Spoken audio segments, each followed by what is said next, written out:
Every NFL training camp, one player seemingly comes out of nowhere. Last year for the Texans, it was Xavier Hutchinson, in my opinion. The year before that, it was John Mechie. This year, I genuinely believe that player could be sixth-round rookie receiver Lewis Bond. Now, I know what most of y'all are thinking. A sixth-round receiver on a team with Nico Collins, Jaden Higgins, Jalen Noel, and Tank Dell. But exactly, that's why no one's talking about him. If you actually look at his college production, what Houston asked from their receivers, and what he's already done at OTAs, there are some very real reasons why Lewis Bond is going to force his way onto this roster. So let's dive into it. What's going on, everybody? It's Texans Takeover back with another video. And let's start with what Lewis Bond actually accomplished in college. So the Texans selected him with the 204th overall pick in the 6th round of the 2026 NFL Draft after he had an outstanding career, to say the least, at Boston College. And the things that stand out there is that he ended as Boston College's all-time receptions leader. He had 213 career catches, 5th all-time in the school's history receiving yard rankings with 2,385. He was a 2025 team captain. He was a second-team All-ACC talent. Set Boston College's single-season receptions record with 88 catches, and 4th in the entire country with 7.3 receptions per game in 2025. So let's just sit there and think about this for a sec. Lewis Bond wasn't just productive, but he was adequately one of the most reliable receivers in all of college football. When Boston College needed first down, when Boston College needed a big play, they looked for Lewis Bond over and over, and that's where those 88 receptions do come in. It's not something to be understated. You have the production, you're going to get drafted, and that's exactly why Lewis Bond was drafted. And I don't think his production was an accident, because if you look deeper, in 2023, he had 52 catches for 646 yards and 7 touchdowns.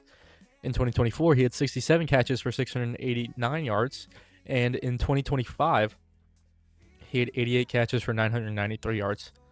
That's 3 straight years of increasing production. And if you want to put a stock line up, it's just consistently going up with the interest there.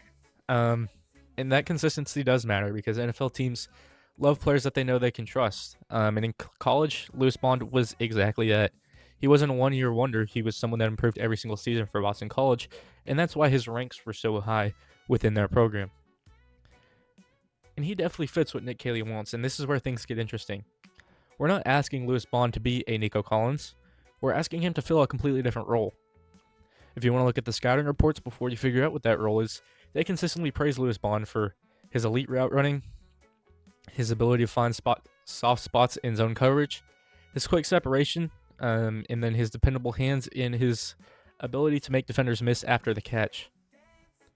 These are the traits that make him an ideal slot receiver and a chain mover. And as you see with most of the clips here, during Senior Bowl practices, Bond reportedly separated against pretty much every single defensive back he went against all week, and evaluators consistently praised how polished he looked as a route runner. And that certainly matters, because NFL coaches care less about flashy catches than whether they can trust you to run the correct route every single snap. Now let's talk about his competition in the receiving room.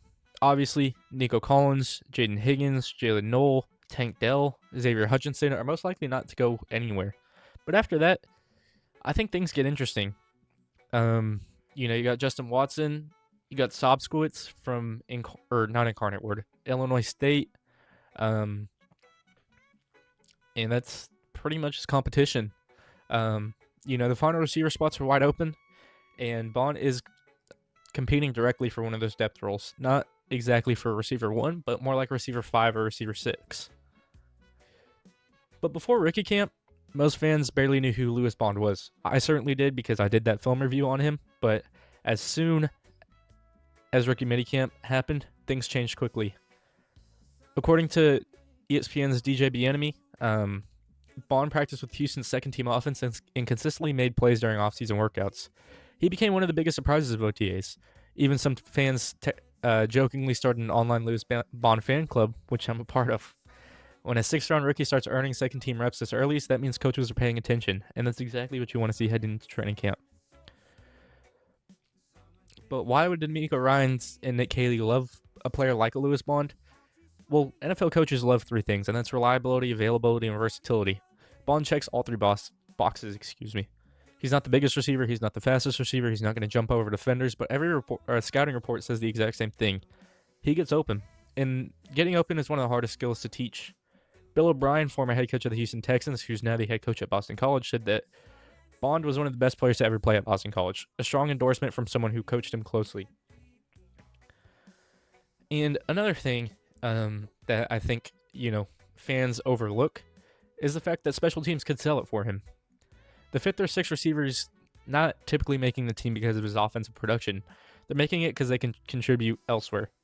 If Lewis Bond proves he can cover kicks, return punts, block, play multiple receiver spots, his chances increase dramatically. Roster spots 45 through about 53, or about 45 to 53, are all about versatility. And that's where Bond certainly has his opportunity. And, teams, especially the Texans, don't just draft players because they need bodies at those positions. Houston specifically targeted Bond, in my opinion, because his strength matched CJ Stroud's style. Stroud thrives when receivers are able to create quick separation, run precise routes, and are where they're supposed to be. Bond checks every single one of those boxes.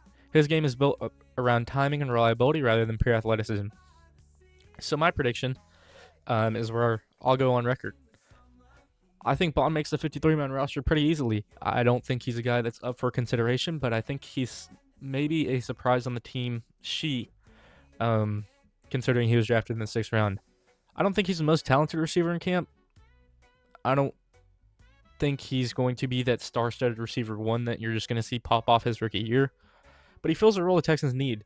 Reliable depth in that slot to play beside Nico Collins and Higgins, behind Jalen Noel. Take away valuable time when the team needs to rotate. I think he'll be able to be a clutch third down option. He's very reliable depth. He's got very dependable hands. He's got that precise route running, and he's got some very, very good special teams value there. He ran a 4.59, but I don't think he has 4.59 speed. I think he's quicker than a 4.59, so it shows you that 40s don't mean everything. And the reports from OTAs suggest that the coaching staff really, really trusted someone like Lewis Bond more than probably people expected, and that's why the fan club arised and more. So yeah, if I were to tell you something that you might not believe before the season, which is a hot take, I think Lewis Bond gets more reps than a Xavier Hutchinson headed into next year. Xavier Hutchinson is someone that plays the X or the Z. Lewis Bond is someone that plays more of the Y. And I think as Tank Dell comes back to his old self, I think Xavier Hutchinson is going to start getting less and less reps. I do think he's a great player. I do think he has some untapped potential there, but I think for Lewis Bond's role, he's going to be such a dependable piece at that slot option that when Jalen Noel needs a breather, Jalen Noel's not playing well, or he just broke off a big return, and we want to run a 3-receiver set, you're going to see a Lewis Bond in that Y position. And to wrap up, training camp for rookies is kind of where these careers begin. You're able to get on the pads. You're able to just feel out the game. And every year, one late round rookie forces coaches to keep him. So could Lewis Bond be that player? I certainly think so. The production's there, the tape is there, the early buzz is there, and now all that's left is proving it once the pads come on. And don't be surprised by if the end of August, Lewis Bond isn't just another 6th-round pick, but rather a member of the Texans 53-man roster. So that concludes this video. Thank y'all so much for watching. If you did enjoy this video, please be sure to like and subscribe. I'm back. I was out of town. I put it on Twitter, Texans_takeover, if you want to go see why. But thank y'all so much for watching. And as always, it's Texans Takeover, and I'm out. Peace.